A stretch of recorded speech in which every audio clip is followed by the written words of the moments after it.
Kaixo bikote, irabazi arteren jarraitzaileak zareten ontzat sorpresatxo bat daukat. Identifikatzen duzuen non gaude? Bau, gure institutua da, eta honetara etorri gara ze gaur irabazi arte barnetik nola grabatzen dugun ikusiko dugu. Zer moduz Ainhoa institutora bueltatzea? Nostalgikoa, beti. Askotan, zapaldugu pasillo hau.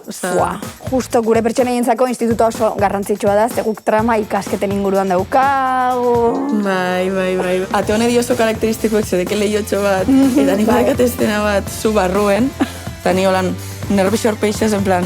Etxean ikusten da, danok, biak galdera elkarrekin, baina errealitaten horitzan nola gertatu. Batu genuen batak egun baten, eta horrengoan Ainhoa hor begira eta etzeon ezer barruan. Eta zuk imaginatzen zenun 4 urte eta gero gure erlazioak bidea hartuko zunik?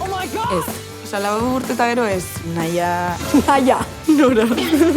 Nora eta Blat, beti erundi oso txarto. Gatzetan gauzabiek gertatzen dira ez, lagunekin zaude. Bai, lagunak, eta gero, sentitza oso ze ez dakizuna zer da. Zuri hori gertatzen zaizu inoiz. Ai.